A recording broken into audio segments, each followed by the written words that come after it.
嘿，欢迎来到每日更新的丰盛奥文哈。那这是今天3张牌，今天的题目是爱神的箭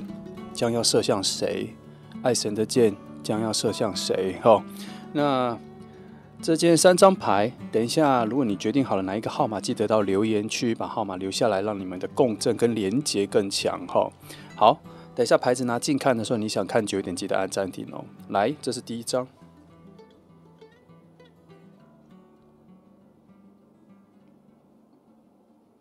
好，这是第2张。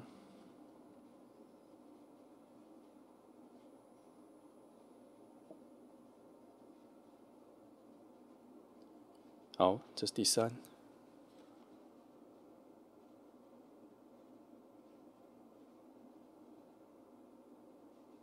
好，那我想你们都已经很会选了哈，选好记得去留言哦。那就这样，我们就开始吧。好，那我们从选择第1号牌的朋友开始后，今天的题目是爱神的箭射向谁？爱神的箭射向谁？哈，我们一样从5张来做基底能量来看一下整个发展哈。来，好哈，来5张，这个应该还没有。来，让我再整理一下哈，好像差一点点哦，一下就好了。好，大致上就这样哈。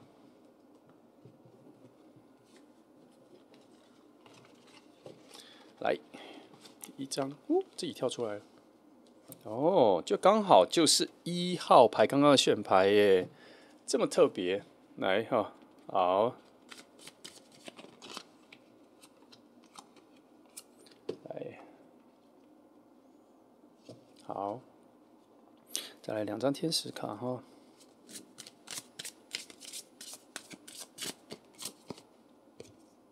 来，好，那我们再选一个神谕卡来看一下哈。来，等一下再一起说哈。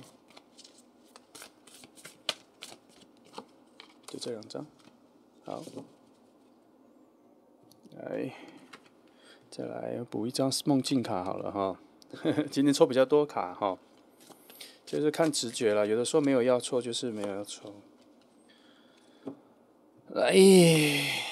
我看一下哈。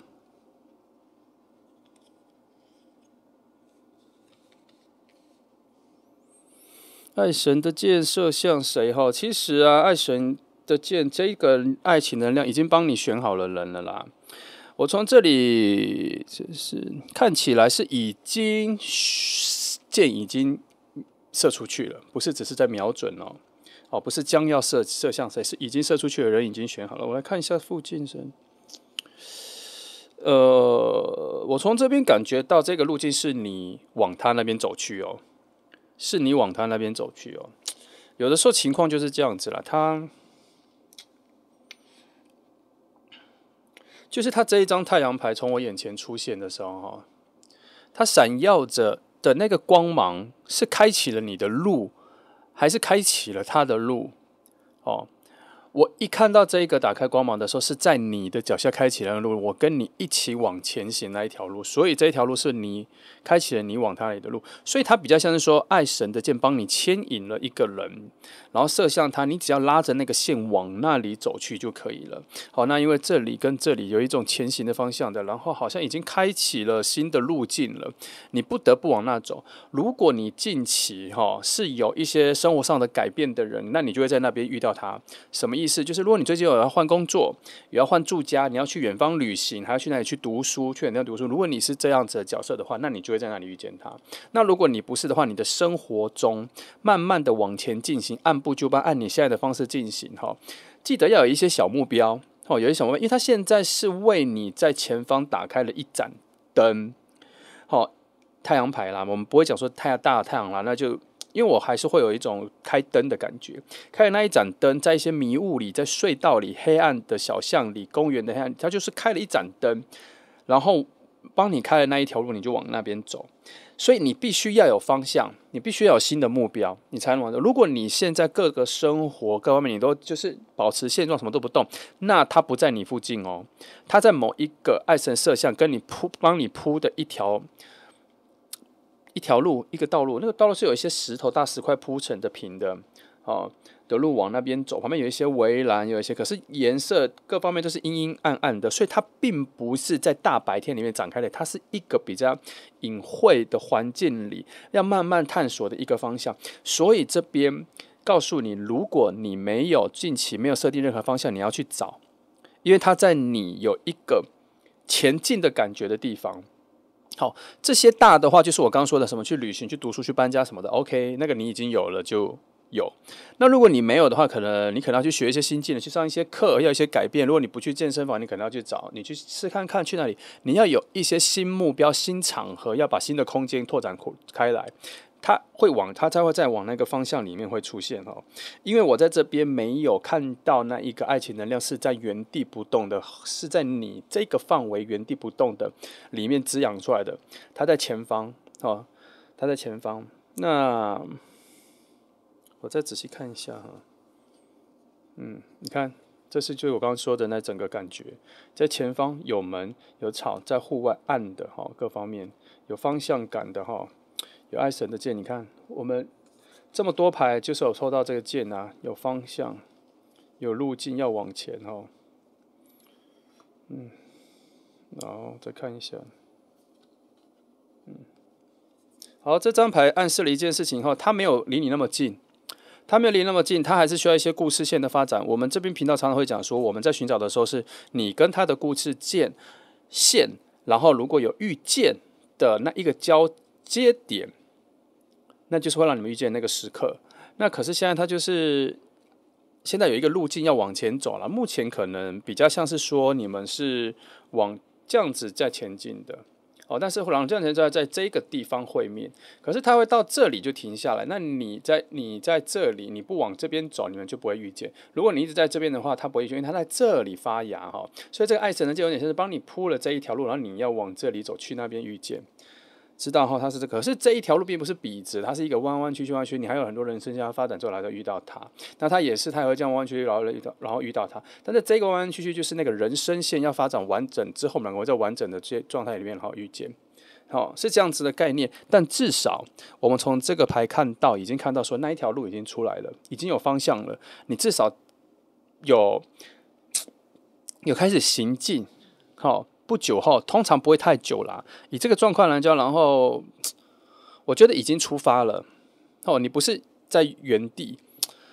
这就有点矛盾了。你已经不是在原地，你已经在出发了。如果我要去修正一下这句话给的讯息的话，我觉得就是你也将会有一些事情让你有一个新的目标要开始了啦。所以可能在不久的未来，你现在可能什么事情都没有做，在不久未来可能会有一些事情会逼着你，会强迫你，或是你是自愿性的要往那个方向走，前进。我还是觉得有一个基本的能量会把你拖引过去啦。你不会什么事都不做，即使你现在没有目标，好像近期就会有个事情会跑出来。好，来，我们往下翻了。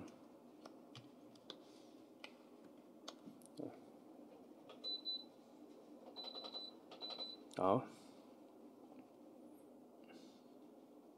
逆向，他在说一件事你遇见他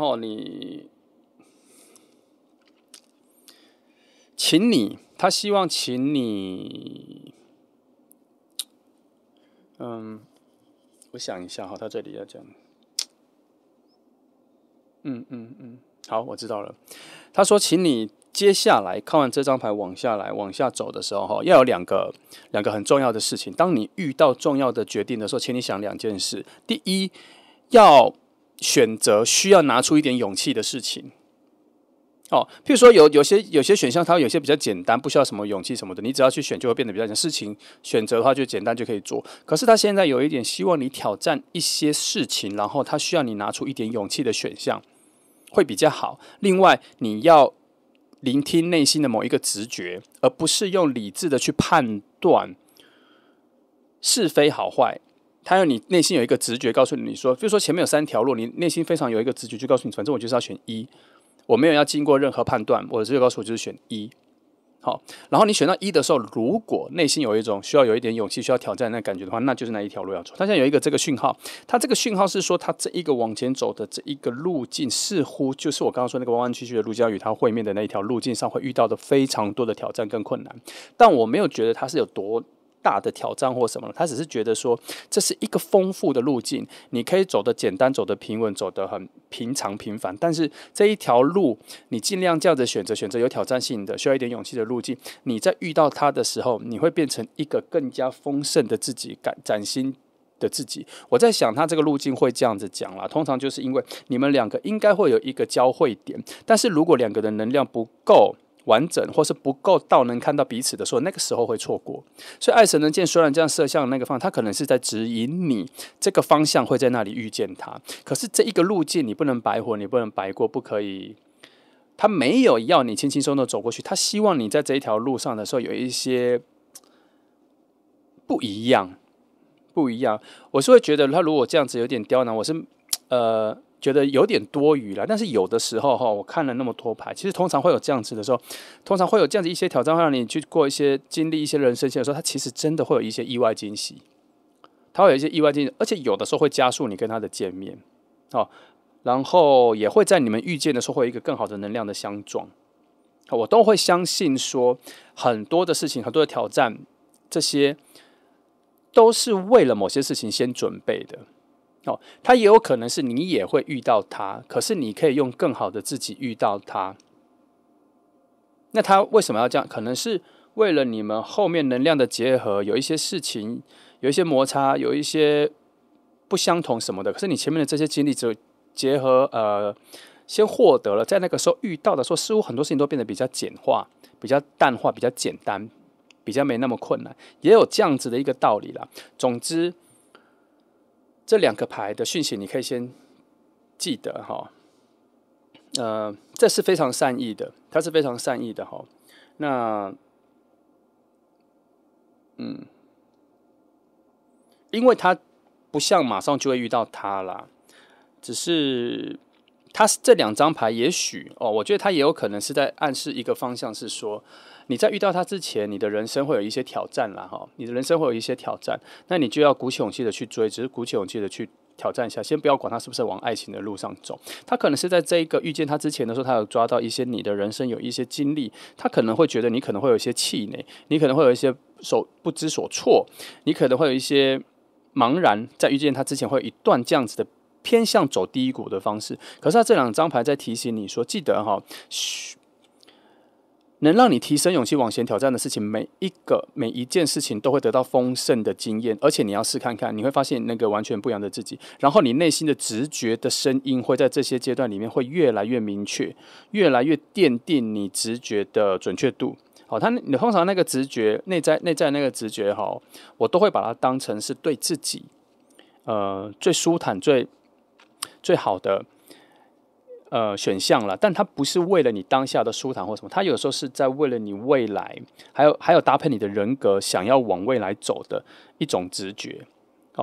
它有很多原因可是我都会比较相信说，内在的直觉是比较未来性的，比较先知型的，比较预测型的。所以你内在的直觉选什么，你觉得你就选它，你就选它。那记得要有一些挑战性。我觉得他这边给那个挑战性是，我觉得他有点在为你好，希望你做一些更好的提升之后再遇见他我跟你说，他通常这个能量在走的时候我有一个感觉是，其实他还没有选整个方向，爱神射手界的那个方向走的那个路径，是告诉你说你将来会遇到某一种能量的人。然后那一个能量的人会跟你现在这个成长的路径之后变成的那一个能量相吻合，所以你会遇到那个跟你搭配能量很近的那一个人。可是通常如果这个路径这样走的话，我都会觉得其实那个人还没有确定是谁，只是那一个后来出现的人会很符合这一个能量，所以前面你要先准备好你的能量，到那边遇到这一个合适的能量的时候，无论是什么人出现，都会非常的匹配，非常的合适。我在想路径这样走的时候，通常都是用这种的概念去往前走的啦，用这种概念去往前走的。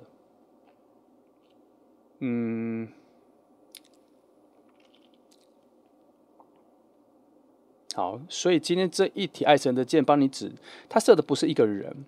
我觉得他在帮你铺一条路，然后这一条路是，我觉得他有一个助力，让你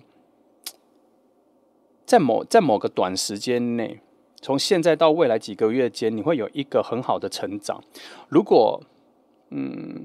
没有这个提醒，你这半年或是这几个月之后，也就只是跟现在没有什么差别，就只是安安稳稳的过完了。可是现在这一个提示出来，因为这一个路径有被指了，所以我觉得在某种宇宙的意识上跟空间的能量的推挤啦，因为在这里被提示了，所以你会往那一个你会成长跟提升自己那一条路，自然而然的走过去。那你现在又看到了，你被提示了，所以你心里就会知道说，会有时候会在一些重大决定的时候，你会跟自己讲说，牌子有跟你说选需要勇气的，绝对没有错，你就会去挑战这一件事情了。那平常你会觉得比较选一些比较平常、比较轻松或什么的，你觉得也没差，其实真的也没差。但是牌子上似乎出了一个比较好的善意，希望你做一些挑战。那个未来性就出现了啦，未来性就出现了。这个等一下我在后面翻，我看一下这里两个在特别讲什么因为我还是希望它为什么有这个必要性啦因为安安稳稳的也不错，为什么有这个必要性？那我是还没有看到说可能是就是我还没有在这边找到佐证，说是为了你有更好的能量遇到更好的人。但是我是以我解牌的经验来说，我觉得通常是这个路径但我觉得应该还有一些其他的弦外之音啊，我再翻一下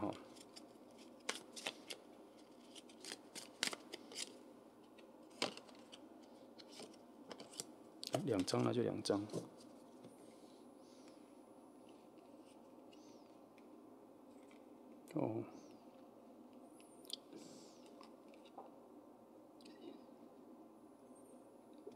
圣杯2加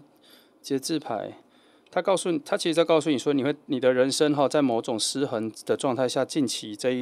一段会达到一个高度的平衡高度的平衡就是说，你内在的心会变得比较平静啦。你做很多事情都情绪高面，你都不会起伏，反正你会感觉到一种很稳定的各方情绪、精神、身体、生活方面都感觉到一种非常稳定的状态。在接下来这些事，然后搭配了这个他刚刚说的，你接下来可能要比较相信自己的直觉，然后选事情的时候然后尽可能的选一些对自己有挑战，但是要有鼓起勇气做的事情。那因为这样子往上的一个成长跟能量的转换，还有一些调和这2张牌搭配，他在讲了一个结果，就是你应该会有一种，我觉得在心境上你会达到一个前所未有的平静平稳，跟就白话一点，就是你耳边的声音、心里的杂音可能就会消落非常多然后这边也说节奏会变成多，然后内在有一种新的力量，那这个新的力量是情感的力量、恻隐之心、感受别人的力量、共感的力量会开始提升。那你会开始变得比较敏感的对周遭的人对其他的人的故事或什么，你会有比较深入的感动，也会比较多的怜悯所以内在心灵的东西就会开始变得比较增强。我想这个方面内在面要增强，表示你现在可能这个部分比较弱，因为它如果再强一点的话，才会达到刚刚说的所谓的平衡，心情上的一个安静跟稳定好，目前这里是这样那这边也有说其实你遇到的那一个人我觉得目前以牌来说，应该是有那一个人啦，应该已经是有那一个人了，只是我要把它变得可能有另外一种可能是人还没出现，是有那一个能量在等着你。没关系，反正就是会有那一个遇见的事件这边有说，当你遇见那个人，或是遇见那个能量的时候，你们会产生一种你的心态跟你的心理上方面会觉得你好像进入了一个全新的冒险。也就是说，这个人应该跟你完全不一样，他的概念、他的风格、他的做事，或是他的环境、他所带来的文化背景或什么各种，其实会跟你原本的不一样。你会觉得会进入一个崭新的冒险里面，然后你会很愿意去。那我大概从这里就看得出来说，为什么你会愿意去，你会有一个全新的冒险的感觉，而且我在这边看到你的兴奋感。那就是因为我们刚刚说，你从现在在遇到他这一个路径上面，你开始做了很多调整，这里的调整然后变得比较平静，感受力变得比较强，还有你对于挑战事情的勇气，可能也是一次累积到一种更加的自然了。所以在遇到一个全新的局面或什么一些挑战，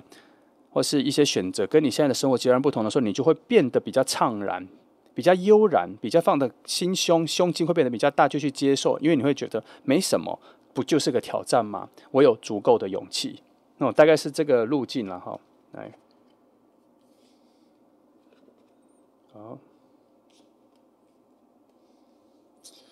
姐这两张牌，我觉得我还要翻一下这个哈，我有特别想要知道的是，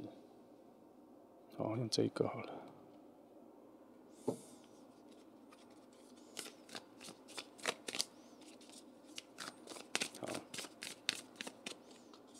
就这个，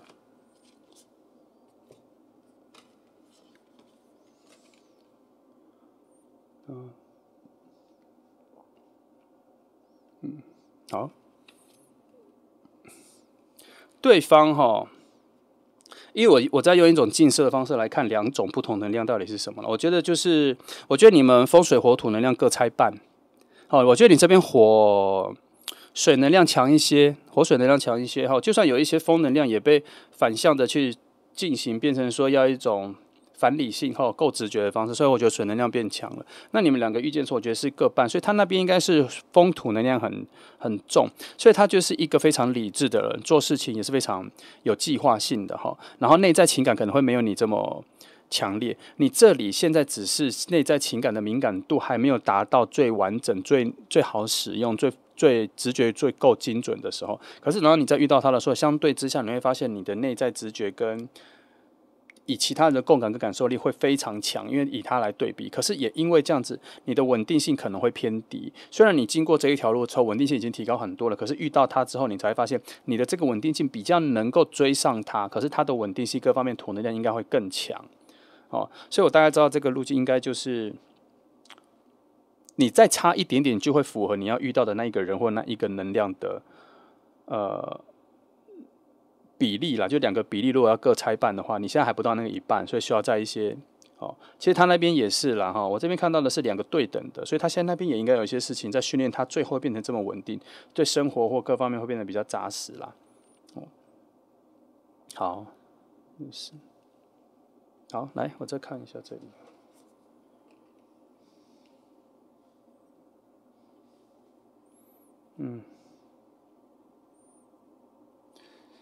那我先偷偷说，牌面有说漏嘴一件事，他说你们两个现在可能还要走一些事情，然后才会遇见，对不对？可是其实你们以肉体、身体、真正的人来说的话，在附近，没有离很远，没有离很远，现在距离正在缩短中，很自然而然的缩短中，你们两个的距离正在缩短中，所以你们应该会差不多要在比较接近的时间轴或是生活里面会遇到，但是，嗯，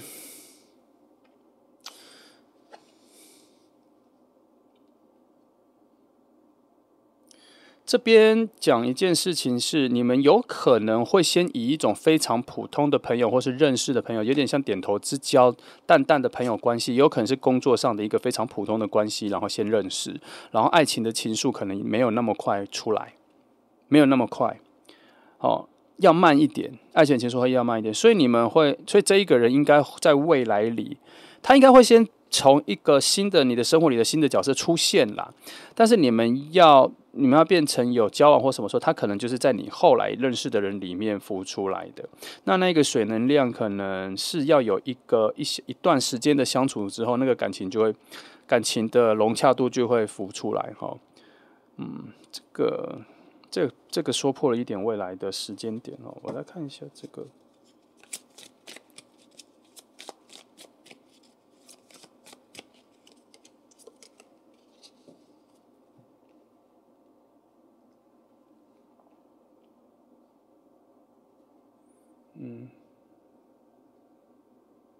看这些，因为我们都同一组牌嘛，所以有的时候要回看哈，因为用不同牌的话，我可以让它独立的每一个是讯息，可是它是同一组牌，所以有时候就要回看这讯息的连贯性是为什么会出现这里哈。那如果是这边都出，你们确实会因为。我觉得应该会一些工作关系会成为朋友或什么的，我觉得是工作关系，它不是一个朋友圈的关系。我没有看到一个朋友圈，我看到应该是工作关系，然后成为一种普通的朋友，然后有一些交流或什么的，可能也会从同事开始。我觉得你们的距离很近，所以我才说你们慢慢会变近嘛。可能你们会从工作上慢慢认识，也有可能是他会进入你的工作范围里，然后你们慢慢认识。反正会在一个工作范围里面的时候，会从很淡的朋友或是认识里面开始，然后。相处很久之后，可能应该会遇到会有一个愿景，你们会有共同某一个愿景，然后想要一起做，或是有一件事情比较大的事情会想要一起做，所以就变成更加的亲密，会合作起来。但是这个合作不一定是工作上的合作，我看到的是可能旅行也算哈。我都会讲简单的啦，因为实在太多可能，但是我会讲哪个比方，就是说可能旅行也算，就是说他可能会特别想要去哪个很远的地方去做旅行，或是去滑雪，或是去很远的地方去滑雪，或者就像去潜水这样。然后你们两个会有共同的概念，就是好啊，那我们一起去试看看。虽然都没有去滑过雪，然后一起去，然后也因为这些事情，然后就变得很紧密。然后也有可能是工作上需要去学一些课程，或者去学一些额外的知识什么的，去受什么训练哈。或是什么实习这样，然后你们要自己去申请，然后两个人就觉得说好，我们都两个一起去，所以他真的会从一种普通的朋友的观念上，你们两个会从事件上变得更紧密，然后是自愿的，两个都是自愿，可是是非常有高度共识的，想要，这个共识不是说你们想要一起陪谁，而是说这个共识很难得，因为其他人都不想，只有你们两个或是少数人想，所以你们就大家一起去，然后你们的密集时间呢，相处时间就变得比较近了哈。这是这里跑来的讯息。那它这一个必须要出于，它算是一种不是自然而然会发生的，而是你们会相处到某一个时间点的时候，一定会发生，也会有这样子的念头，会有这样子的念头。所以，但是我觉得你会跟上啦，我觉得你会跟上，因为它确实是一个你们两个人内在都。曾经在网络上或什么看到别人做过的事情，然后你们也想去挑战看看，比如说去冰岛看极光啊，或是去北欧看什么，去什么啤酒节，或是类似这样，从来没有去过，然后终于有个人跟你一样可以互相呼应，然后想说要去看，所以就会想说去试看看。有一些是娱乐的，有一些是工作的，有一些是挑战的，不知道了，反正会有一个这样子的额外的事情把你们拉拢在一起了。那这个都已经是这里后面了哈，所以他这一题啊，他很有可能哈，我觉得他还没出现好，然后，但我觉得以时间表来说，首先你们两个可能会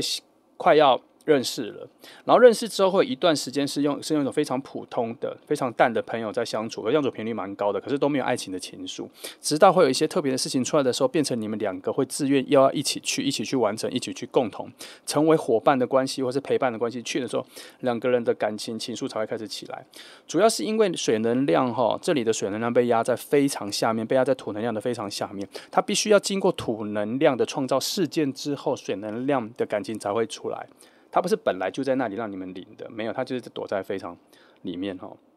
来，我再看一下，好，这边还有在6张，我看一下。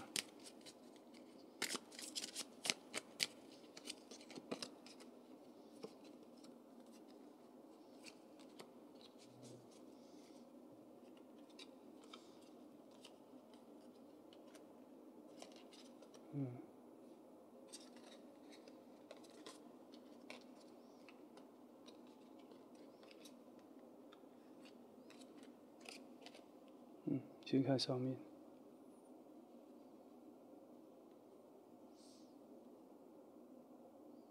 好，这边说你们，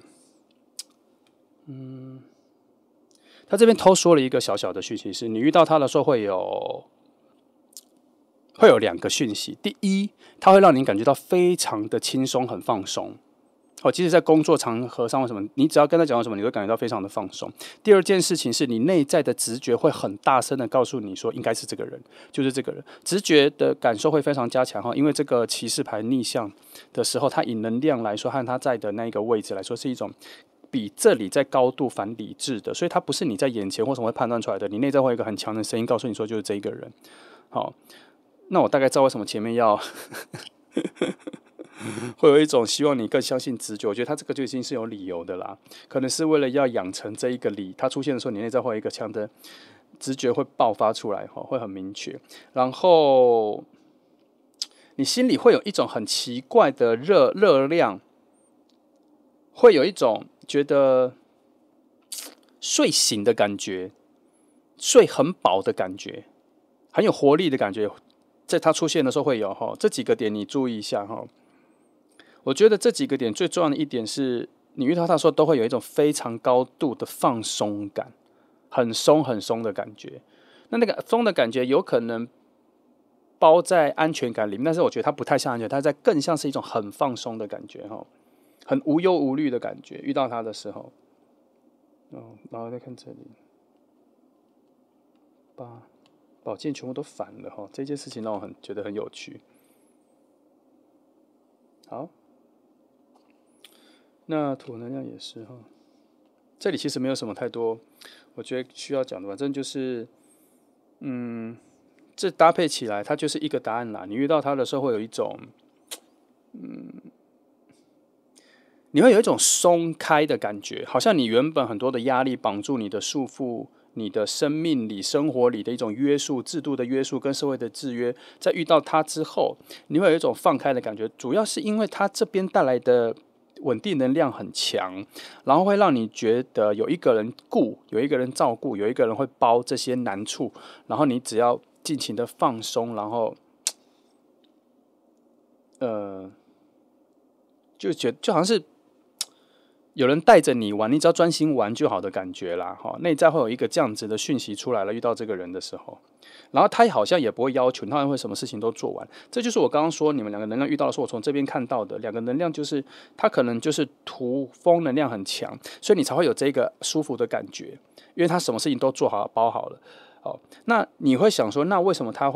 要跟你在一起，为什么他要喜欢你？因为他就是内在的敏感度各方面都没有，所以他很缺那种快乐的情绪，对感动的敏感度。可是你这里的眼神看起来在心灵方面是一种非常灵活的、非常丰富的，好像金光闪闪的这样子。在他眼里，他觉得这是他内在很缺的那一种滋润，所以你的出现会让他感觉到有种滋润的感觉，所以他很愿意为你做什么事，所以他就会散发出他风土能量的那种稳定性给你，你也会感觉到。所以我才会说，你在遇见他的时候，你心里就有一种非常松的感觉。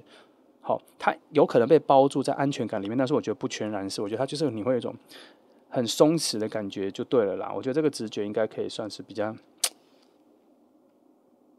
应该就是那一瞬间会感觉得到，他不是那一种遇到很喜欢的人，然后就有那种非常强烈的爱的热情要爆发出来，这样不是那个感觉好。希望你听得懂应该给一些线索了来，我做一个小小的总结就是说你现在应该还没遇到他，可是你跟他遇到之后，你们关系会非常淡我觉得比较多取向应该是在工作环境上会遇到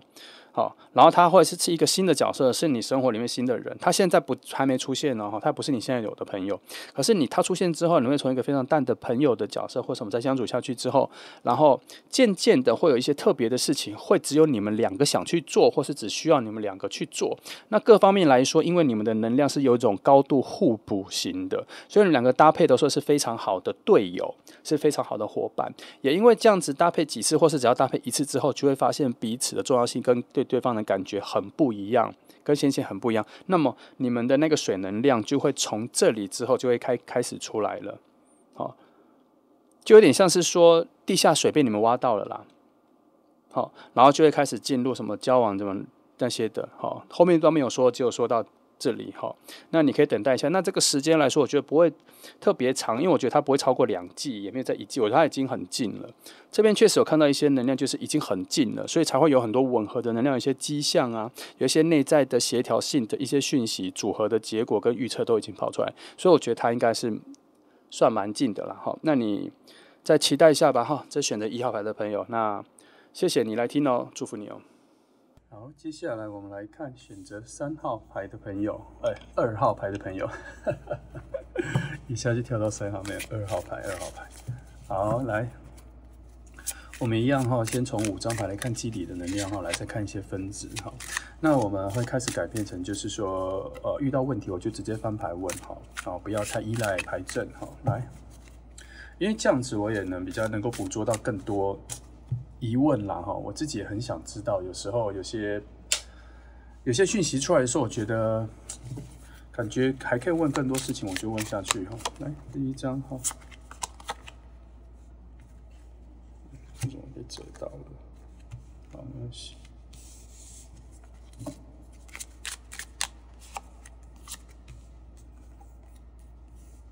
好，先这样哈，来，天使卡哈。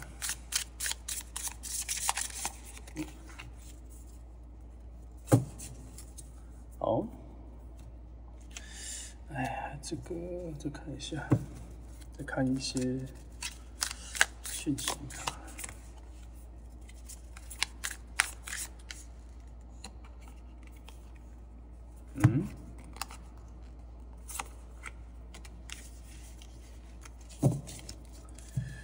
好，先看这几张哈。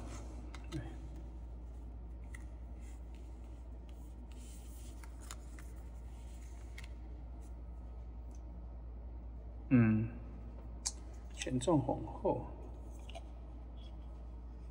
哦，忘了说，今天的题目是哈，爱神的箭射向哪哈？射向谁哈？从这里看起来，其实这里给的讯息是你们应该已经认识了耶哈，因为它已经有一些滋养起来的能量正散开了，而且还有一些互相吸引的能量也出现了哈，已经确定两边的能量有在互相吸引着，只是现在没有任何行动，没有任何表态，或是你可能不知道是谁哈。他现在有一种能量已经非常接近了，可是我必须说你认识了啦。他有一点点接近你偷偷喜欢的人，他也在喜欢你这个概念哦。可是现在好像进入一种能量的探索期，不是你主动探索，是能量在互相探索彼此是否吻合，是否有东西吸引的一个状态哈。因为我现在看到的画面只是一个种子被丢到肥料里、土里、红土里，才刚浇水，还没有长出来。那这个被丢进去的话，表示说能量正在吻合、正在契合、正在发芽、正在找路走。还需要一点时间探究彼此内在的东西，这是能量上。可是你们两个并没有意识到彼此的互相喜欢，还没有哦。如果你有喜欢，我觉得这边还没有。哦，这边然后还在觉得彼此只是认识而已，普通朋友而已哈。其实能量蛮强的，已经有在要发芽一些东西了哈。那你看了底下有些东西正在上来了哈，然后关系上已经有一些能量复杂的一些连结跟，对啊，已经在附近了哈。我们以网子来说，就是已经捕捉到了，只是还没有去吃掉，还没有去发展什么东西，因为上面没有东西嘛哈，就只有网子被吓到，所以上面的蜘蛛就不在了，它只是一个能量上的网被网住了哈。然后这里就是我这边潜在的能量在下面正在运作的，可是还没有发芽起来哈，还在搭配了这张牌里面的探索，还在探索需要一点点时间，可是这个就是已经被抓住了，两个人能量已经被抓住了。然后权杖皇后里面那个滋养可有生命力、有未来性、有东西需要长出来的能量也在开始发芽了，所以应该说你们两个现在应该在感情发芽的初期啦，可是还没有发现彼此互相的感觉，然后还没有任何表示，对方也没有任何表示，你也没有任何表示，所以两个人是处在一种不知道彼此互相暗恋的状态啦齁。这讯息还蛮强的啦，哦，来。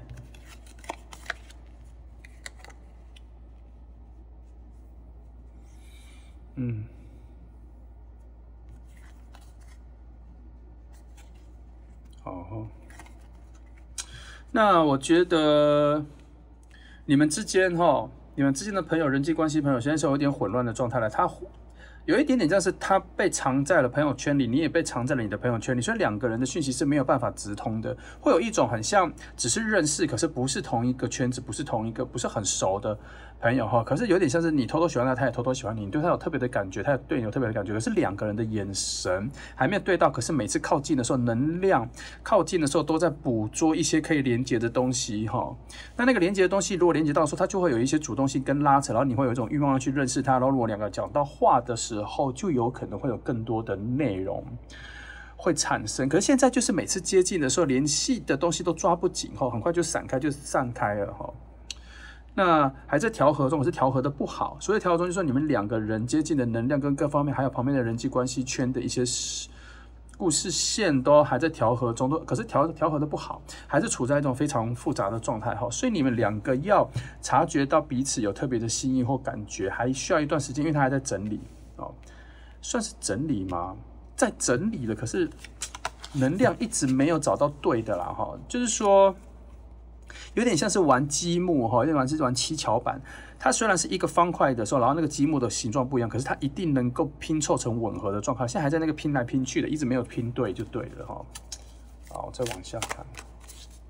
我先针对这一张逆向的节制牌来翻哈，因为它给我的困扰比较大。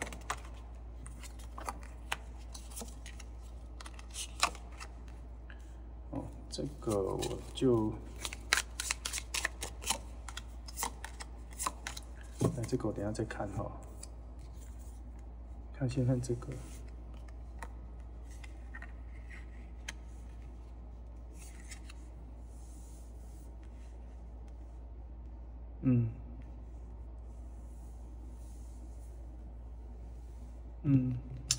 确实是在调整，在找路哈。在调整，在找路，还在熟悉中。两个能量其实是你们两个中间的能量哈，不能说是吻合，或是有默契，或是有互补，不知道。他现在还在找路走，比较像是说两个人比较像是碰撞型的。先白话一点讲，就是你们的能量场基本上算是不搭的，可是它还在调节中，因为它是节制牌，它还在调节中，它是说现在是不搭，但不代表说后面融合了或什么调节的不好。它用节制牌来说明，表示说可以调节，只是因为是逆向的，发现很难找这个路。那这两张在讲说，确实是有在往那个路走的，越走越好的感觉。两张牌都证明说它在越走越好，也就是说在调和的越走越好。所以只要你们两个相处的频率跟次数有越来越多之后。那可能很多东西就调整的蛮好的了哈。只是这边圣杯8出现的话，我觉得它符合了这里所给的意念，就调和的不好，找不到路哈，常常走错方向。可是我觉得是因为你们两个相处或是认识的时候给的讯息都是错的。你喜欢他，可是你没有正确的表达；他对你有好感，他也没有正确的表达。然后一直表达的有一种好像有距离的，因为可能两个人心态都觉得说对方应该不会喜欢自己，然后可是对他的喜欢也没有表达出来，所以那个连结就没有，所以还会一直有一种走错路，或一直擦肩而过，一直。错过一个很好的对谈机会，这样，所以这里大概有个提醒说，如果你有喜欢的人的话，你可能下次遇到的时候，尽量有表示让他知道，看那边看看那个人的回应哈，因为他有可能会被激发他心里对你的喜欢的感觉，再去升华，再去加强。因为现在可能就是在一个有好感，可是还没有被触动成一个可能会往更进一步的方向走去的那个感觉，他没有在进阶哈，这个地方没有在进阶，所以他会有一点走错路哈。也许在第一时间看到你的时候，他就对你有好感，可是他可以跟你多讲话，可是一直没有讲到话，或是跟你讲话说也没有得到很好的好感，所以他就转弯转成一种就是心里就觉得说他可能不喜欢我啦，所以就变成一种朋友的概念很淡。那可能当下第一次见的时候，可能那个情绪很强，很容易就会有。比较有恋爱的情愫，可是第一次或前面几次有点错过，现在真的有点走错路，两个人的感觉变得比较不一样，可是还是有机会啦哈，因为这里两张牌在讲说，其实慢慢相处，在相处几次之后，还是会往对的地方走啦。那个所谓的对的方向走，就是你想要的那个地方，我觉得可能会有恋爱的计划或什么的。所以现在你们两个应该是在互相暗恋的状态，可是都没有，应该说互相有好感。我觉得能量还没有强到暗恋，它就是互相有好感，然后。但是还没有觉得有机会啊，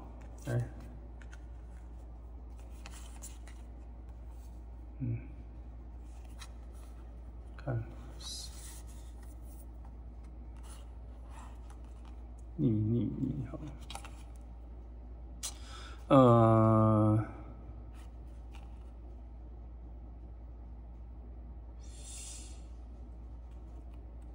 它这里也有一些，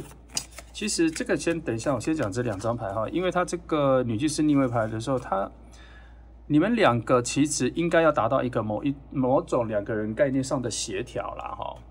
就是你们2个能量应该要能够达到协调的状态啦。可是很妙的是，我们在达到协调平衡的状态的时候，2张牌都是逆的，所以就是一直没有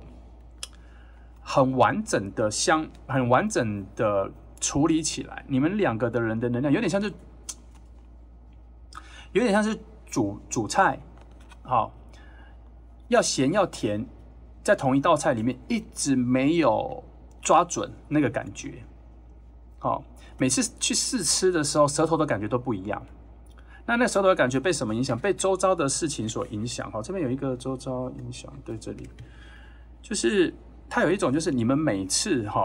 遇到的时候都被旁边的人影响，好像本来就可以很接近讲，可是被旁边的影响就没有办法2个人讲在一起互动的比较久。反正都有一些奇怪外来的事情，让你们2个没有办法很好的互动啦，所以2个人的连结一直没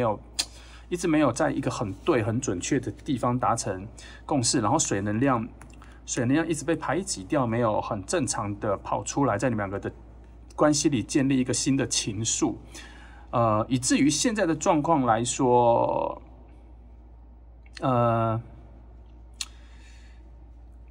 一直没有办法很靠近啊，处在一种互相暗恋的状态哈。其实以今天这题来说，爱神的剑圣诞谁其实已经是选到他了，很适合。可是中间真的有太多能量挡住你们，让你们一直有一种阴错阳差的错过。好，但别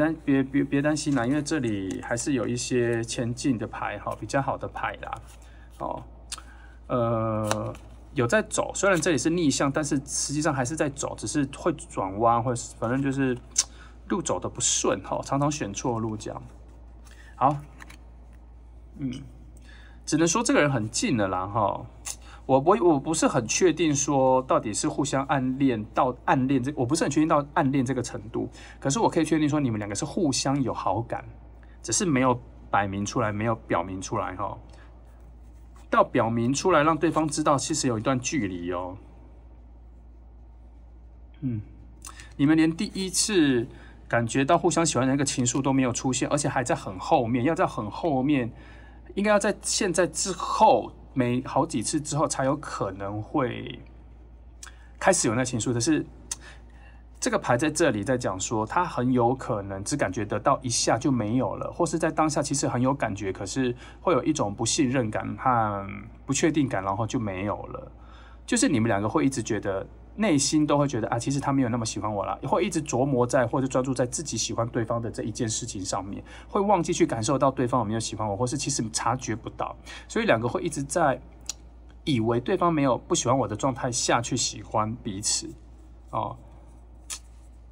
能量都不强，让你们2个突然有共识的能量都不强哈，有一些能量应该要强，让你们2个有交集的都是逆向牌哈，就觉得他都走在反方向了，都在错的方向里了。所以这个关系里面，他不会离你很远，你也不会离他很远，以后还会常见到。可是就是一直这样琢磨都没有，目前看起来一直都没有一个特别的契机点让你们2个很近哈。所以现在看起来，就是如果你有喜欢的人，你有好感的人哈，尽量哈去表达出来你对他的在乎，表达出来你对他的喜欢呢，要主动一点表达出来哈，才能够敲醒对方里面的那一个声音哈。来看一下，好，来还有。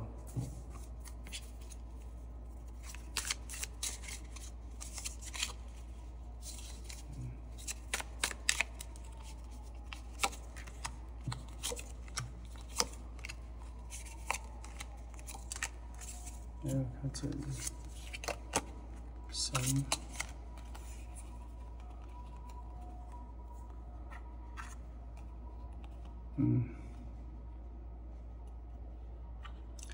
还要他之前帮你定义了啦哈，你们要以一种朋友的关系里，常常跟大家也出去，然后见面，真的要累积蛮多的次数之后，他比较才会慢慢的察觉到对方。我跟你讲哈。你们2个人会表达出对对方的喜欢之前，会有一个条件，一个条件是发觉对方对你的人生的某种重要性，他会超越只是单纯喜欢或暗恋，你会发现对方跟你在讲话的时候，你会发现这个人在你人生里面好像有一个重要的位置了，那个时候内在的能量才会爆发出来，对方也可能也会有到这个程度之后，内在能量才会爆发出来，然后再到之后的相遇、聊天、谈话的时候，才会比较趋近于好像能表达对对方的喜欢。主要还是因为你们两个内在那一个喜欢的能量，好像还不足以到能够自然的表达对对方的好感或什么的。所以现在如果叫你刻意去对那个人表达的话，都会趋于一种刻意，所以你也做不来，他也做不来哈。那这边金币3跟隐士牌在讲说，他还有一段时间需要探索啦哈。他有一段时间需要探索，那你们两个很难就是1对1的约出去或什么，他没有这个可能性，都是在大家一起出去的时候，去哪里玩的时候会遇到的这一个朋友，然后要一段时间，这个时间算就是要一段时间，要一段时间察觉，你也要一段时间察觉对方是喜欢你。我虽然今天给你看了这个牌，翻了这个牌，再告诉你说你喜欢的人应该也在偷偷喜欢你，可是你每次在你内在心里有真的觉得这个人对你很重要之前，你每次遇到他的时候，你都会被他那一种冷漠或是觉得不喜欢你的感觉被屈服，因为对方用这个方式来防备你，其实你也在用这个方式防备他。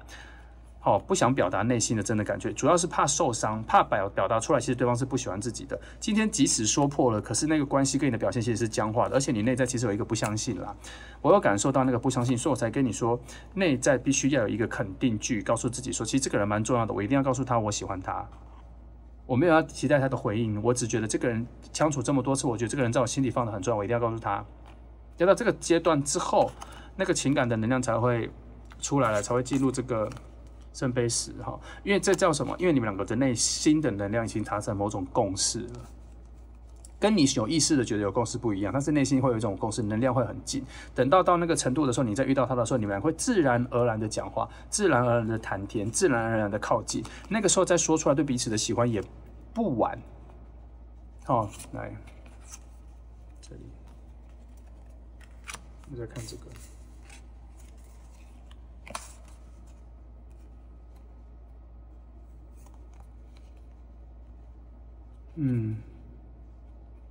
也是到9哦，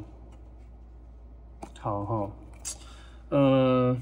他这边说了一个小小的方法而且是放在非常有智慧的位置。他在说，如果你真的很想让你喜欢的那个人知道你的心意或什么，请你去问问你的朋友，你一定要比你有智慧、比较聪明，你认可上他是比你有智慧、比你更聪明的朋友，问问他你跟他讲说你偷偷喜欢谁，你想知道他会不会喜欢你，你想看看那个契机，看他能不能帮忙去探一下，还是你问问他说，如果我直接去跟他告白，或是跟他接近、跟他聊天，告诉他说其实对他很在意这件事情，他觉得怎么样？他这边在一个非常有智慧的位置，给了一个非常有智慧的牌，他在告诉你说，你的朋友可以帮助你找到答案。或是帮你牵线因为今天我在这边看起来水能量其实蛮强的，表示你们两个的连结性在后面应该水能量应该算是匹配的，可是因为其他能量有一种不搭的感觉，它有一种时空上的搭不起来，还有一直有一种阴错阳差，已经好几次了，造成现在的某一种感觉上关系上的僵局，所以他这边给一个提示来说，朋友可以帮你啦，然后你其实你们彼此都对彼此非常有魅力的吸引力，所以不要害怕失败或什么的，可以去试看看然后9了都9好，不要被表面的感觉给骗了。所谓的表面的感觉，就是说不要被表面那个冷漠给骗了。主要还是要去谈话，要去更了解、更深入的去接近对方的时候，才发现那个只是外面那一层假面啦。外面那只是让别人觉得自己还不错的那个假面，你也有，他也有。要拿掉你们两个遇见的两个人比较近的时候，要拿掉这个，才能够更加的亲密，更加的接近彼此的心才能够比较好表达对对方的喜欢现在就是差一点啦，差一点。其实今天已经看到了，你就会知道说，其实如果你暗恋的人呢，他对你其实是有好感的，牌面上是对你其实是有好感的他跟你的心意其实没有差太远然后必须，可是而且你们两个在每次相处或是常常见面遇到相处，都一直在累积对对方的好感啦。那他这里有一个条件呢，因为我发现土能量在做底下做一些基石或是能底有一些连结，这边有在说你必须要有一个固定频率都要见到他，他这个关系才会慢慢的往上去。如果有一段时间很长没见到的时候，这个感觉他对你的感觉会回到归零，会回到最初，会比较像是什么对你有基本的好感这样子。所以在那个时候，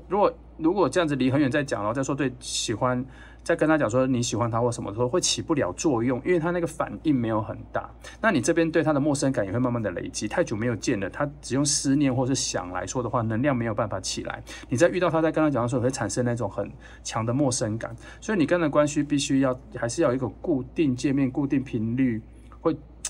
也就是说，如果你知道他会去哪里或什么，你也跟着去了，你也去了。也许虽然你们的朋友不是同一圈，是不同圈，然后有交集，但是如果你知道或什么，你就也去，然后遇到他的时候就多跟他讲话，多跟他有互动，他会慢慢的引出他对你的喜欢的浓度，然后他可能自己会主动跟你说，如果你不想主动跟他说也可以。好，但是我这边先说哦，我没有很觉得主动跟他说你喜欢他会有很强的效果，因为我觉得你们两个的能量在某个方面来说有点不对等。不对等的感觉就是说，我觉得你喜欢他的能量或按他的能量比较强，他那边的能量可能在第一次对你有好感的时候，他又已经弱化或淡化了，变成比较像是只是对你有基本的好感。好，那他在这段时间，他也会对别人有好感，对他有很多事情，所以他会忘记他当时第一次看到你跟第一次遇见你的时候那个浓度的好感，所以必须要从慢慢的一次一次见面之后，再慢慢的累积出来那个好感之后，然后再告诉他说，其实你喜欢他很久了或什么，那效果才会出来。哦，这是我比较支持牌面说的方向，因为我看到土能量有在削弱水能量的能量啦。哦。好，这个关系是有一些条件的了哈。那好事是这个人不会离你太远啦，其实你要遇见他或什么的都不难啦，所以他是你身边的某个已经认识的朋友了。好，我再看一下还有什么可以哈。应该还有，好，我翻一下，应该还有2个，好，看一下你们2个。其实它这个能量哈，我觉得你们2个能量很固定，很平均。也就是说，你们从这个朋友再进入恋人关系，其实不会有太大的差别，不会有太大的差别。只是我觉得这边看起来以时间轴上来说，好像有先错过了目前以来最好的可以告白的机会，可以成为恋人的机会，所以现在感觉变得非常淡了。那以今天的题目说爱神的箭射向谁，其实这箭箭已经早就射到了，最好的时机好像已经有过了，然后没有把握到哈。所谓叫最好的时机，就是你对他的喜欢跟他对你的喜欢2个人在最高的浓度的时候，那个时候可能有相处交集的频率比较高，那现在可能有一点远离，次数变少了哈，所以可能要再去制造多一点这样。好。我看一下，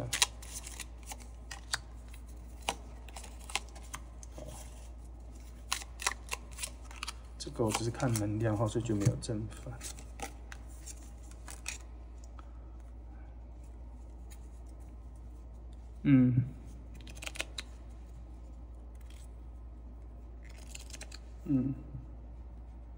好，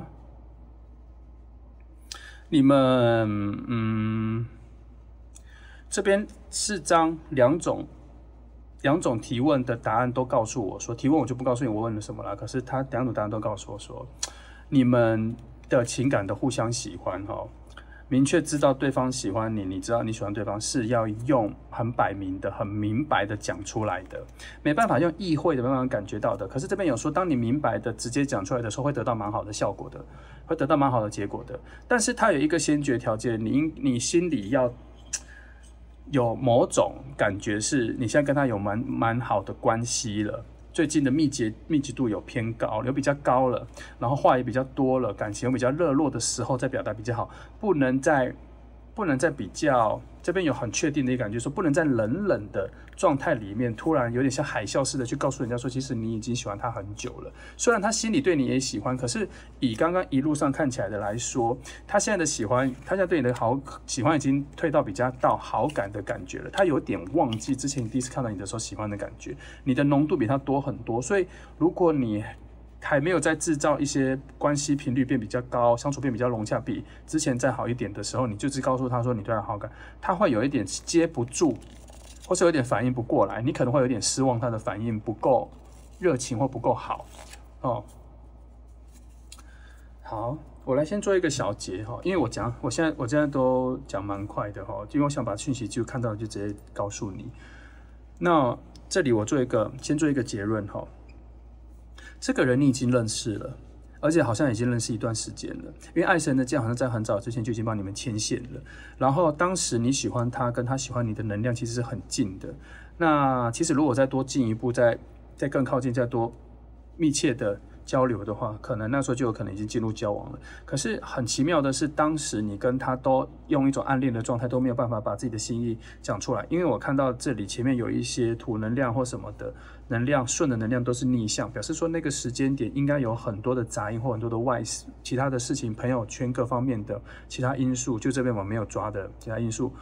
影响了你们这么坦然的去对对方表达对自己的喜欢。好，可能要顾到朋友顾到什么我不知道，可是当时最好的情况说没有表达出来，然后现在已经退回到，至少他那边的感觉退回到把你当成是比较普通朋友里面的有好感而已。那你会说，那为什么没办法就立刻回到喜欢的感觉？因为他有点陌生了，然后你们的相处或频率已经没有之前那么长了。好，还是会见面，但是已经没有以前那么频繁了。以前可能1个月会见几个次，这样可能几个月才会见一次，有这样子的状态。所以他这边有在讲一些条件式哈，他这边讲说，其实你们的关系还是可以走到比较好的，还是有机会的哈，只是没有以前那么快，没有以前那么顺，但是你们的能量上都是还是契合的，所以还是有希望。只是现在有一点疏远，有一点远，感觉上频率上没有办法对齐。所以呢，如果你心里想着是谁，好，或是你喜欢谁，你暗恋谁，记得要多跟他制造一些常常见面的频率，要跟他多互动。当感情内在的能量变成比较热络、比较频繁了之后，感情你感觉到，你要有一个直觉感觉到你跟他的默契有变好了，主要是默契有变好了，因为你们两个的能量其实是契合的，所以有一个着重点是你们两个要有一种默契会变好，想的事情会变好，讲的话题有点雷同的时候，你再告诉他你喜欢他，他才接得住，他才反应得过来哈。他才反应得过来。好，希望给你一些方向感啊。如果你心里有知道你在想谁，他给你一些方向感，给你一些做法了哈。记得要慢慢来，不可以冲动。主要是因为这里都没有什么火能量，有火能量，然后还是配着水能量一起，都没什么火能量。记得都没什么火能量哈。所以他内在没有那个澎湃的东西，没有那个澎湃的东西，所以记得要慢慢来，温温的来哈。这边其实有一个总结，就是你喜欢的那个人，基本上应该也喜欢你，所以你要慢慢的跟他相处，累积起来再做告白，或是等他告白都是有机会的。好，这是选择2号牌的朋友，希望给你一些方向感哈。讲得很快，但希望你应该有听得清楚啦。好，那就这样啊，谢谢你来听，祝福你哦。接下来我们来看选择第3号牌的朋友哈。那一样，今天的题目是爱神的箭瞄准了谁？爱神的箭瞄准了谁？哈，来，我们会一样从5张牌来看一下整个结构哈。我们近期开始就是一遇到问题我就帮你们翻牌哈，我就不太依赖牌阵哈，所以应该会翻很多提问然后一直尽量追踪帮你捕捉恋人的讯号。来，先5张哈，这张，好。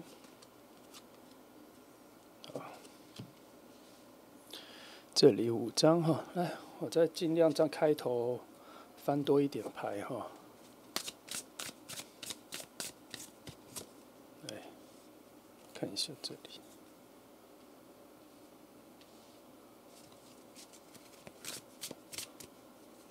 因为第1张牌会有比较多的，就是在诠释整个能量场，就是你跟他包覆的能量的状态哈。所以一开始的时候，我会用比较多的牌来帮忙开一下路哈。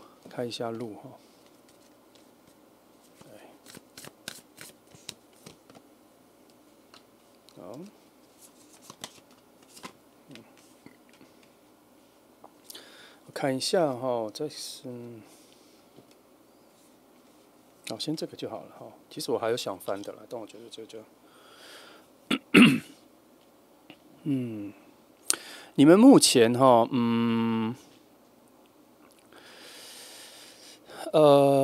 他其实这个人哈，以今天的题目来说了，我们先撇去爱神了，我们就讲能量，就直接讲能量好了哈。能量上已经选择到了某个人，已经看到了那个人哈。那我现在还不确定你们认不认识啦，但是也就是说，他已经有渐渐往你这边靠近了，只是他的节奏变慢了。他最近应该是有一些重要的事情让他节奏变慢了哈。那有一点点小小的事情让他转弯了一下哈，我觉得应该是他自己生活中情感上的家人，我觉得应该是家人，反正是情感上的，他不太是事业上的，他的心情各方面被影响了，所以他目前哈。我刚说他跑去做别的事情或转弯了，或是他节奏变慢了，主要的概念应该是说，他现在对于爱情的渴望跟感受力变差了。因为他现在心情上好像有变某一个程度上的低沉，受打击。对于情感的怜悯心啊、感受力啊各方面啦，就是很有感动，还有就是有时候我们看影片或什么，在某一个时期、某个阶段，你很容易就被触动。他现在这个被触动的反应能量变弱了。他现在变弱了，变得比较干枯。而且是他为了回避某些感觉而形成的一个状态。所以以这个来看，你们最近就算让你们遇到他也感受不到对人的喜欢，以及你对他的喜欢。我的意思是说，如果你们遇到的话，这边其实我看一下，怎么又是这两张？这两张我怎么随时翻都是太奇妙了。爱神的剑门是，其实前面有一组也是翻到这样，可是情况不太一样现在它有一遮心门被关起来的感觉，虽然它内在有一些澎湃的水能量你们之间其实有很棒的水能量在连接，这是大海下面的一些养分已经用大海的方式来形容你们的水能量。其实我想啦，你们在遇到的时候应该有不错的水能量可以爆发起来，也就是你们会有一种内在的感受力会连接到，就是有一种熟悉感我想一下这个部分，我看一下好了。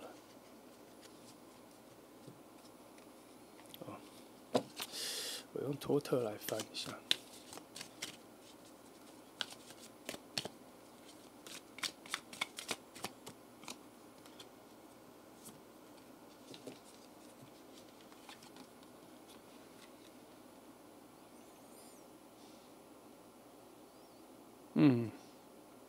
这宝剑，你们初始的见面呢，应该会比较偏向于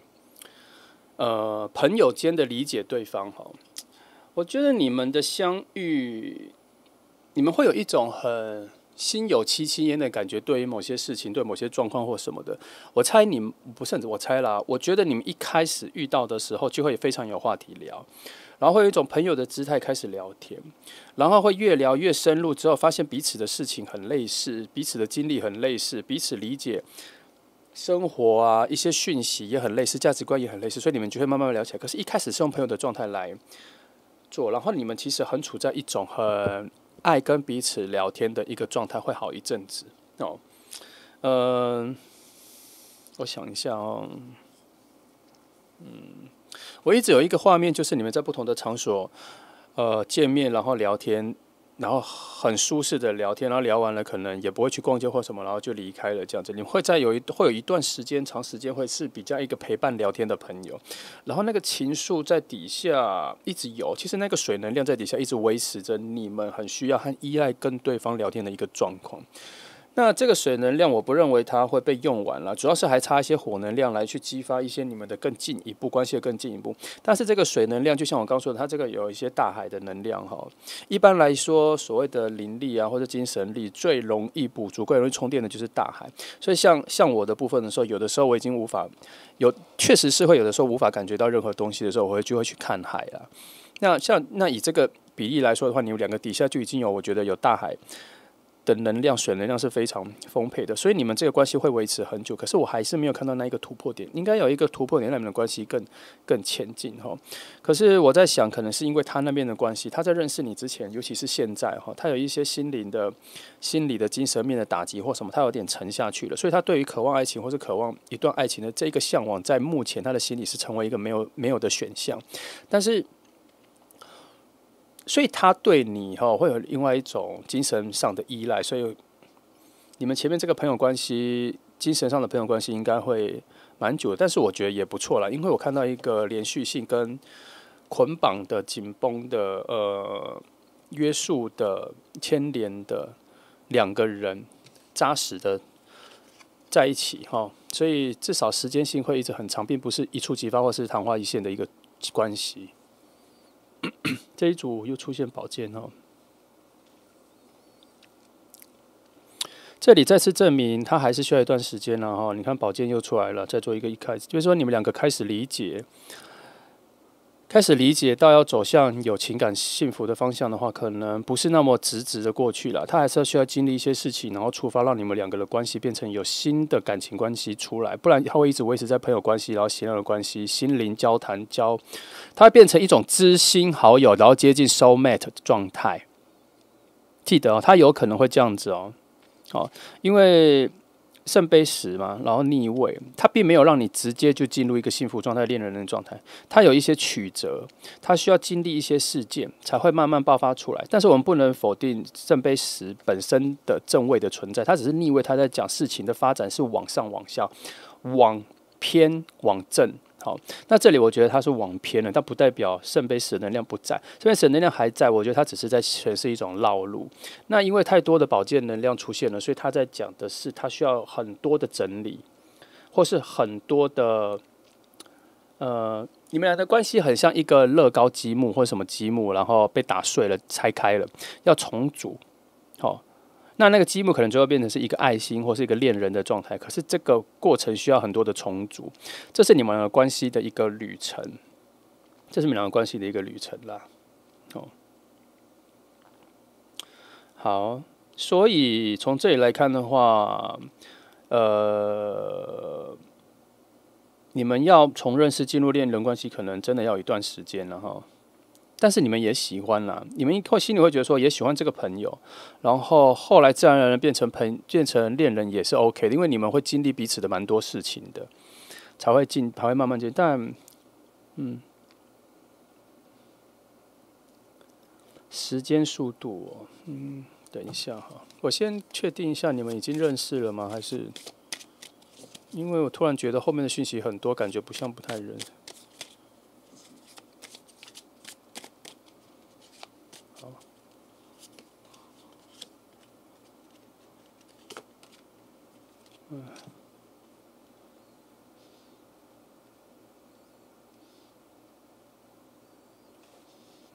还没认识，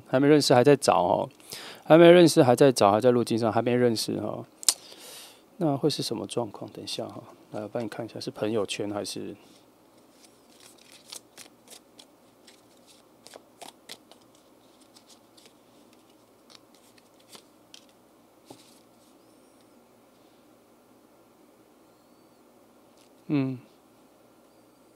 不是工作上的，你们是朋友之间认识的了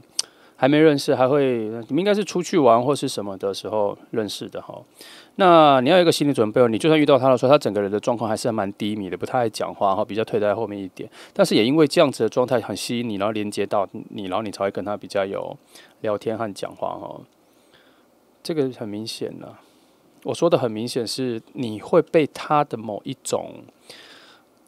阴暗的状态所吸引住，注意到，你会觉得他的磁场为什么跟其他人都没有连接在一起，所以你会特别想要去关注他。这就是因为你们底下那个水能量其实会连接起来啦，你们其实有同质性的水能量会复合在一起，所以当一强一弱的状况出来的时候，你会特别吸引你注意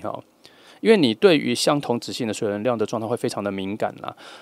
那它就是了你的共感，我觉得你这边的共感比较像是能够感受到跟你比较类似的人，你不太能够全面的博爱式的共感到所有人，因为你的基本上你内在的水能量，我觉得还蛮大的，然后再跟其他人在做牵连，然后我这边看到水能量，你跟他的牵连应该会蛮紧密、蛮快的，在他出现的当下所以你可以注意一下，如果有这次类似的状况的话，应该就是他了啦那你对他来说比较像是一种浮木，它其实在河面上什么飘飘沉沉的也没差，它也不会溺死还是什么的。可是偏偏传来了你这个浮木，它会本能性的扶住你给他的状态就是这样子。应该说你们会有一种彼此的依赖啦，因为我觉得你也蛮需要去为别人做一些事情来对自己感到满足，但这个是反射性的，这种是无意识的，并不是你意识上说我要多帮助别人，然后让自己感到满足，不是，而是你觉得发现有人需要帮忙的时候，你内心就会激起一种我要去知道那是什么。那应该说也不能说是一种满足，而是你心里本来就很在乎这一个感觉，很在乎这个感觉好，看一下。多久还没？时间上的话，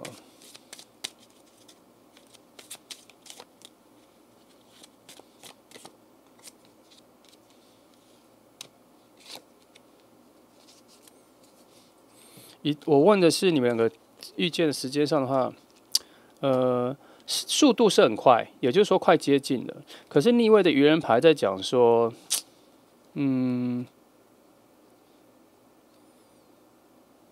有可能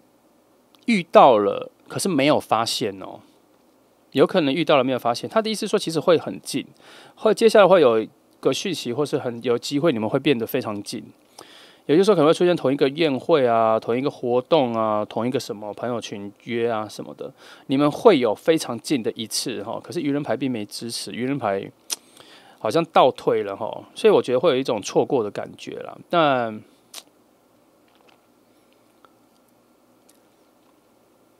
我觉得一半一半，因为这两兆是觉得会立刻发现，这里又觉得有点逆向，所以它有一种，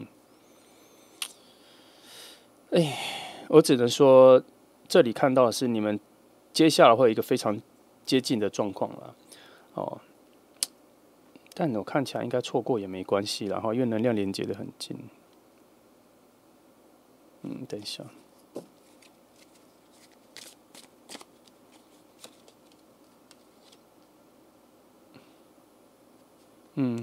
不确定，因为我问他说错过的几率很高吗？不确定就是还不知道，到了就知道了但是他用金币牌来回复我，意思是说其实状况还蛮稳定的啦，所以他其实这边有偷偷在说，其实应该不会错过啦但是他不能给你肯定的答案，应该你会很轻易的就发现的。其实对我来说我们愚人牌的话，我们不看逆位的话，我们来看，我们就先看正位的。它其实就是说，当它出现的时候，负荷上面的能量的话，当它出现的时候，你会立刻发现，然后你会立刻往前去，你不会顾太多，你不会想说去什么打扰它，或者是觉得会麻烦他什么，你不会想到太多。当你感觉到这件事的时候，你就会去跟他讲话了。其实有这个能量，只是因为他要逆位的时候，会觉得你要去跟他讲话的时候，或是你发现他的时候，可是你错过了可以跟他讲话的时间，因为他有可能早走，或是他在人群里面不见了，他不知道去哪里了。然后甚至有可能是你问你的朋友，他们也不知道他去哪，或是你问你自己的朋友，他们也不知道他是谁，他好像是别人的朋友，所以他会有一种很奇妙的错过，那就变成说这一个新的旅程会在这里没有展开来。这里是说会有，这里却说有可能会有其他的事情会发生，会往反方向走，所以我说这是各半。那偏偏这个能量比较强，这个能量比较弱，所以它变成有可能错过的机会会比较大。那我反过来问了金币7，真的会遇见吗？他答案其实是说不知道，当然不知道。可是他用金币能量又是逆位的，告诉你他的那个不知道的感觉是说，可能不会吧，这种态度，他是用这种态度，然后可是又说金币能量告诉你说这个是稳的，他偷偷告诉你说是稳的，有一点不想告诉你认真正确的答案，可是他告诉，然后他用一些图案的方式告诉你说是稳的，可是不一定100%，但是这张牌偏向于大概有60-70%是不会错过，因为它是逆位的，他有点在假装不知道，然后他要你去穿插别的讯息，所以这里我给的答案是，你近期可能会有一个跟他很近的距离，然后你会很直觉的、很快速的就会去跟他讲话，但是你不确定我们讲的人是他，你会用你原本的直觉、用你原本的方法去跟这个人讲话。那讲到话，认识起来，那你们的水能量就会连接。但是这里有在偷偷在讲，一开始是说有50%，你可能跟他讲不到话，会有很多奇怪的事情、特别的事情，让你没办法跟他讲的话。所以我问了，他说应该没有到50啦，应该还有更高啦，就是可能有60-70%你能讲到话，只有30%你会讲不到话了，所以就是73波这样子哈，你可以期待一下。那这边我要给的意见是，当你想要跟谁讲话的时候，请依着你的直觉就去吧，不要想太多，因为他可能就在你眼前，他就在你附近哈。来，我再看这个。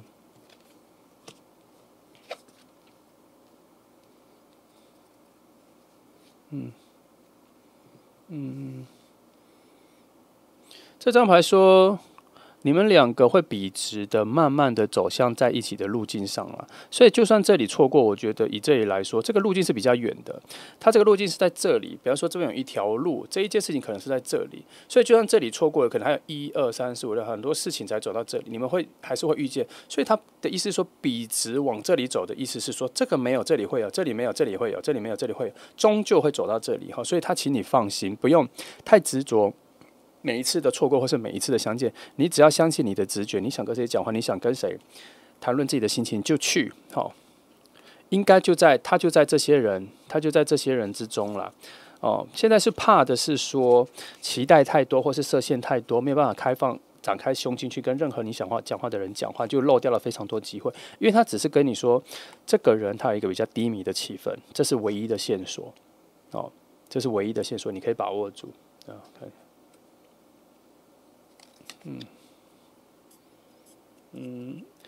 这边说，请你不要太容易失望哈，这是比较顺应他算心底的一个建议，他叫你，请你不要太容易失望了。有些事情要慢慢的出现，有些事情要慢慢的出现。记得我们常常在频道讲的，就是说，你跟他都是有2个人生线嘛，每个人的人生线要先慢慢的发展到某一个能量吻合的时候，就会让你们遇见了哈。当然也会提早遇见，或比较晚遇见，但是就是能量的完成度多高，遇见有时候那个时候的火花或什么会更好了哈。那我这边其实是有一个小小的感觉是说，这个人其实没有离你很远，但近期真的会有一个很近的机会。那从这些牌翻出来的话，他大概有70%的机会你能够跟他说到话，但是不保证你跟他说到话的时候，心里的连接就会连接起来。但是记得，如果你开始跟一个人聊天或什么，你觉得这个人跟你很有默契、很得聊，记得之后要常常约出去聊，因为前面已经说了，你跟这一个人的关系连接是要在一次聊天之后，是风能量的能量在控制你们的这个旅程它会一次的连接之后，然后水能量才会在底下出来，底下的水能量非常多。不输风能量，只是没什么火能量在经营，只是没什么火能量在经营。那他叫你不要太容易失望，因为要一点时间要一点时间。来，我看一下这。好，看一下你们关系上的一些。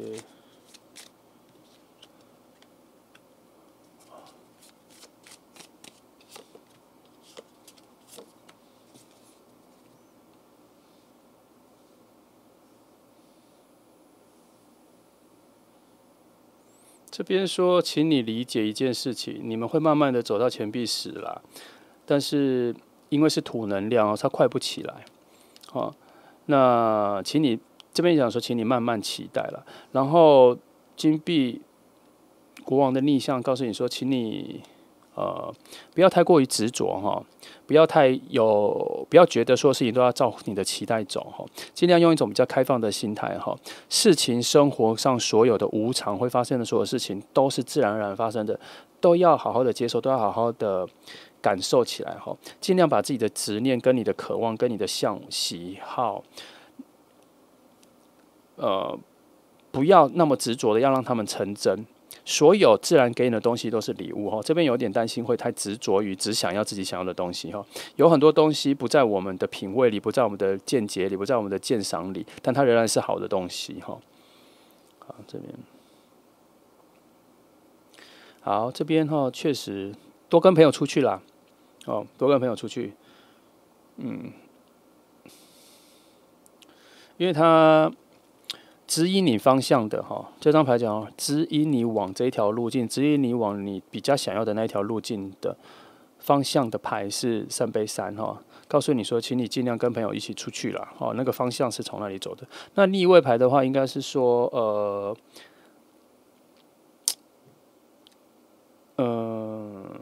这个只是一个媒介，跟朋友出去只是一个媒介，但是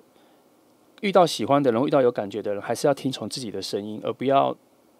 都是依赖朋友的感觉。譬如说，你的朋友觉得这个人比较好，这个人比较不好，然后你就不相信自己的直觉，因为你明明就觉得他们说的不好的人，你觉得很好。这边要告诉你的说，请你比较相信你的直觉，你的感觉比较重要。你的朋友在这里出现，只是让你认识更多的人哈，让你跟这个人能够更有机会接近。这样，其实这张牌的意见比较单调啦，很简单啦，他就只是说不要一直待在家里啦，不要一直待在家里啦，或是不要只在网络上交朋友啦，一定要看到真的人，一定要遇到真的人。来，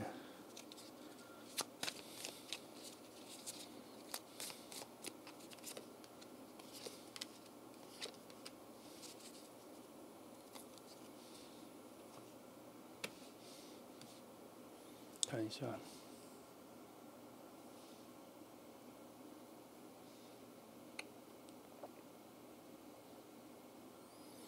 他这边我先把最重点讲，他说这个人出现的时候，你一定会有一个瞬间的情愫，会有一种恋爱的感觉，可是它不会长久，不会持续很久，应该说不会长久了，它不会持续很久，它只会在一初期的时候会有那个感觉，然后你们就会进入了非常多的风能量的相处跟土能量的相处，要慢慢的在生活中多次见面，慢慢相处之后才会有真正的水能量从里面爆发。这组牌希望你理解哈。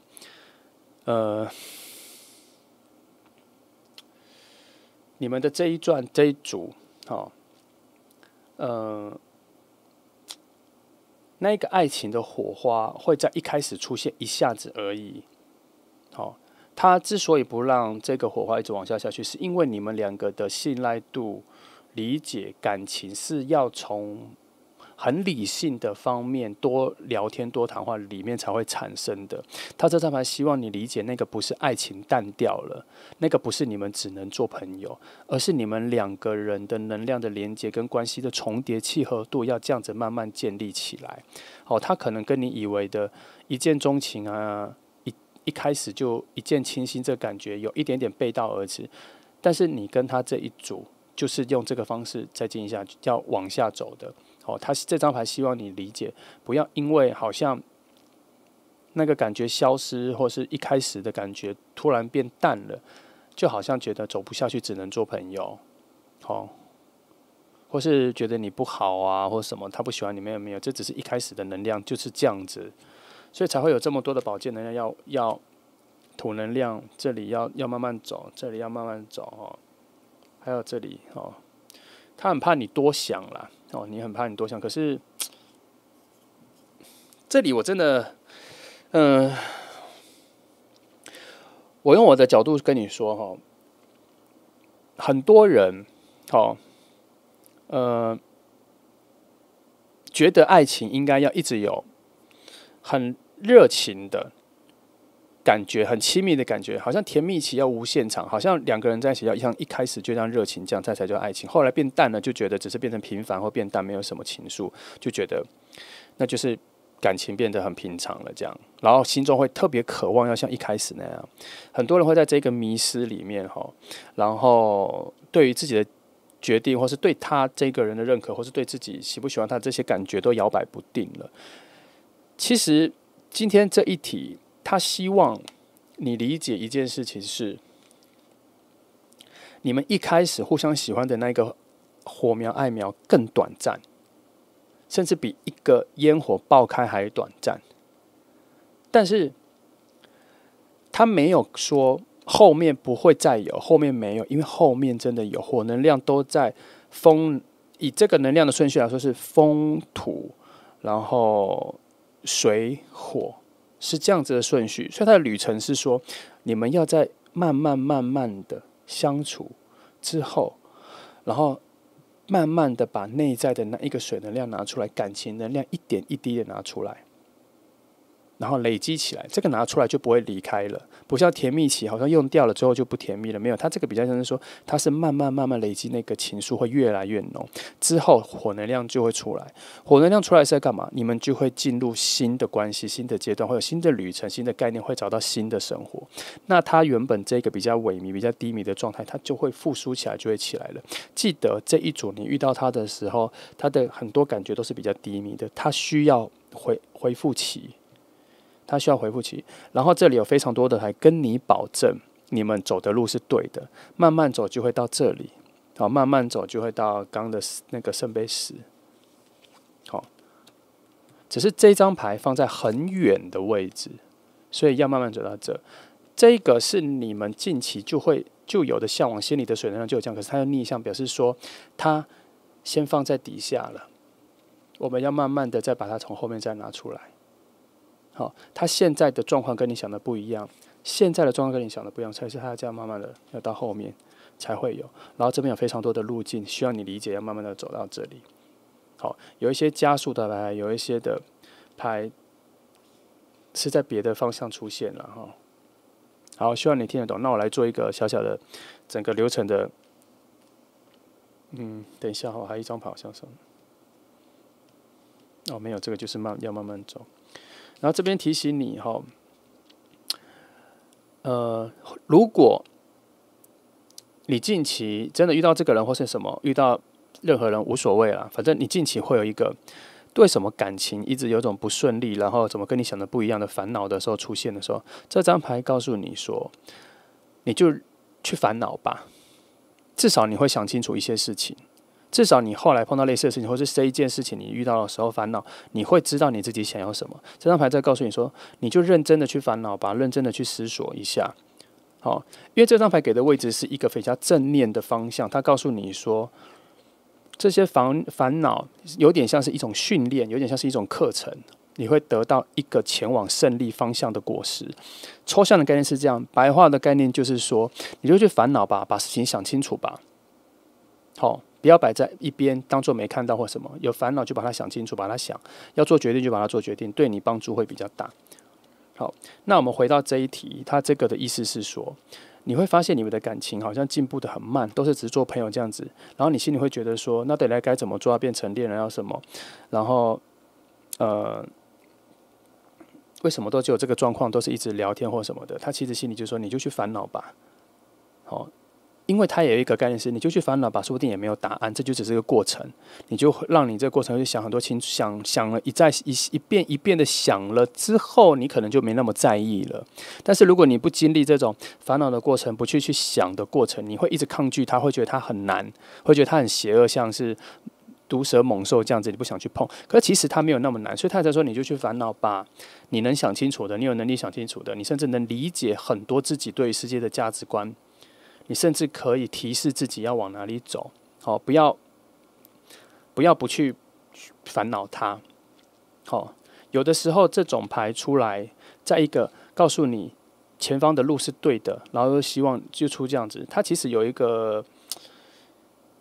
价值是说啦，你没有经验过这么难，你以后不会知道其实很简单，好，是这样子。所以他才说你去烦恼吧，你去想一想，其实就没有那么难啦。对我来说的解释最简单就是这样哈，只是我把它换成是更巨细靡遗的理解了。好，如果我放到这张牌，告诉我，然后在这个位置，我就知道他告诉我说，哦，现在烦恼是应该的，反正我会想通，就这样。我如果给我看到这张牌就是这样。哦，好，那我们做一个小结论哈，就是说这个人应该跟你快见到了，可是有可能你们会错过，但是有很高的几率你们是真的会讲到话。那你们会前面会做一个很时常约出来聊天的朋友一段时间，我觉得会蛮长的。可是这一个两个人这一个情愫会慢慢的累积，他也会，但是他的情愫不是累积往爱情那边走，他是他的心境上在做一个治疗疗愈。等到他都疗愈完的时候，他就能感受到的你的心意，和他能感受到他对于你的心意，然后才会慢慢的进入这里，才慢慢的进入这里，然后那个时候你们的关系火能量就会出来了，就会进入新的阶段，就不会再是一直只是聊了天的朋友，会有更多的想法或什么，因为他那边的生命力跟他原本的灵魂的状态、强壮的状态、活跃的状态就会回来了。好，其实，在这一段你比较像是帮他扶持他，慢慢拉他心灵上成长。他外表看起来不像是要扶持人，可他心灵需要一点一滴的在恢复中。好，来，这就是今天3号牌的朋友哈，希望给你一些方向感哈，有一点点难，有一点点抽象哈，但我尽量把它剪得很简单，希望能帮助到你。好，谢谢你来听，祝福你哦。